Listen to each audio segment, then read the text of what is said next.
Hey,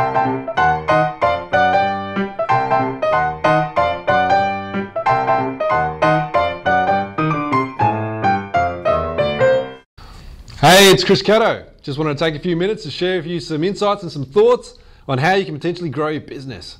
Now, I'm going to talk about a really sensitive topic right now.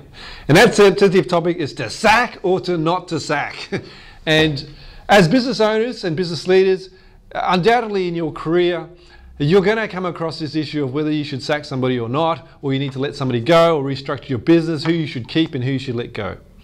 So I thought I'd just share with you for a quick couple of minutes, on some experiences that I've had in terms of my career and what I see is critical for you to understand when you go to make a decision about letting somebody go or keeping them on. Now, if I was to wind back the clock and give you an anecdote on some personal experience, and once upon a time, I was given a promotion in effect, and I was given a new team to manage, and the team had 7 staff in it. And literally on my first day, I'd hardly sat in my chair for half an hour. The executive general manager comes over and taps me on the shoulder and says, "Chris, I want to talk to you for a second." So we go into a meeting room nearby, and he tells me in point blank terms that he wants me to sack one of my staff members. And I thought to myself, oh geez, that's a bit rough, isn't it? I don't even know this guy and you want me to sack him. However, in my, I guess, wisdom or naivety, I thought to myself, look, do you know what? I'm a new manager. I want to see if I can actually get the best out of this person. I don't necessarily want to have to sack somebody just because my executive general manager tells me to do so. I don't even have a relationship with this person. I don't know if they're getting a fair go. And the reason why I thought like that, because I reflected back to a time early in my career. And if I wound back the clock and went back to my early 20s, once upon a time, I found myself working in an organisation that was struggling, and I was working in a finance role and an accounting role, in a performance management role, producing management reports and reporting up the corporate line. And in this particular business unit was just bought by another company, or by the company that I worked for, and it was in a bit of strife. And what was happening in that organisation, in that accounting finance function, was that fundamentally we were hiding some losses. And I made it clear to my boss at the time that I wasn't happy, because what we were doing was we were basically creating some fictitious assets, some fictitious inventories to hide some losses so that we could basically make the losses less confronting over time and alleviate those losses over time. But fundamentally what we were doing was fraud. And I made it quite clear to my boss that I wasn't happy with that situation and I didn't want to be any part of it. So he actually asked me to leave. And actually that was the best thing that I could do.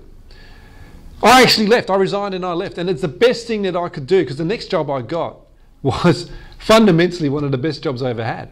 So if you're in a situation where you're not agreeing, you're not in congruence with what your company is doing, or what your team's doing, or what your boss is doing, the best thing for you to do is to actually leave. But I also knew, when I reflect upon that we weren't looking at things from the same page. I did not understand where he was coming from. All I could see was that what we were doing was not correct. I didn't want to have anything to do with it, so I wanted to leave, and he asked me to leave. So that was fine. So we're in agreement. But so rolling forward, and I thought to myself, okay, so I've had that experience. I know what it's like to be in this person's shoes where potentially there's some miscommunication, misunderstanding about what we are trying to achieve. So I sat this person down and we talked about, because the executive general manager had highlighted to me a number of performance issues.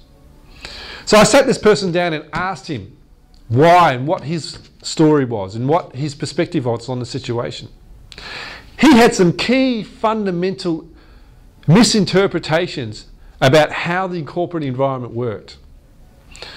He had some ideas which he thought he should have had more reward for, which doesn't quite work like that in the corporate world.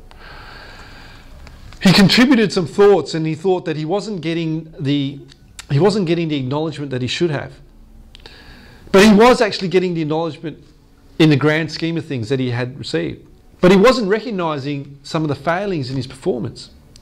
So what I did was I challenged him and I said, look, if you think this is the way the world should work and you think this is the way your environment should work, I challenge you, this person, to go give me some examples of how this works, because I told him how it does work. I gave him some clarity about the gaps in the knowledge of what he thought the way things should work versus my understanding and how things do work, and told him where the gaps were.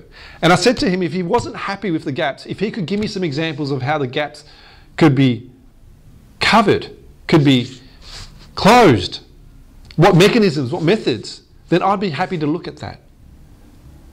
But what do you think happened? He could not give me any examples of what he thought was the correct way of doing things or how he should be rewarded.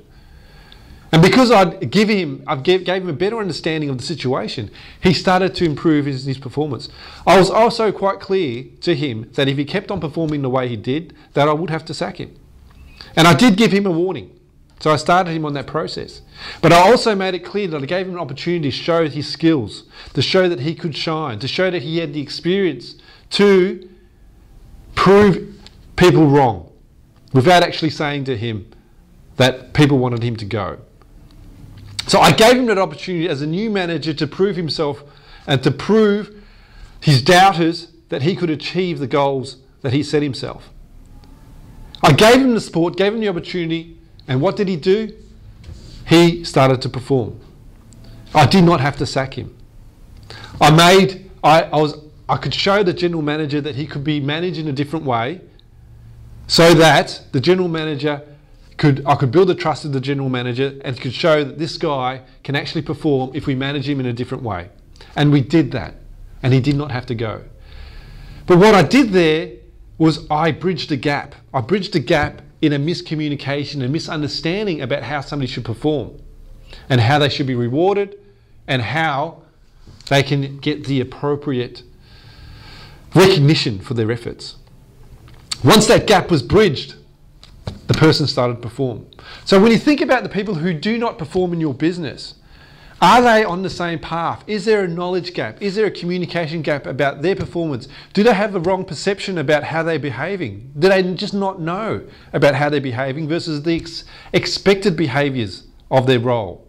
Because if you can close that gap, the chances are you can turn them around. But if you can't close that gap, and they keep behaving in a way which is not appropriate for the business and is causing friction, then you need to follow the appropriate course of action that's required within the laws of your state and your country that potentially might show them the door. But the important part is give people the opportunity, make sure that there is a knowledge gap that is clarified, so they can understand where you're coming from, give them the opportunity to perform. If they still don't like it, if they still don't like the environment, give them the opportunity to leave. It's not always going to work. It's never a 100% foolproof scenario, but potentially if you can close that gap on that knowledge, then potentially people can move forward in an appropriate way. So there you have it, to sack or to not to sack. Get them on the same page, potentially you can get them to perform. Bye for now.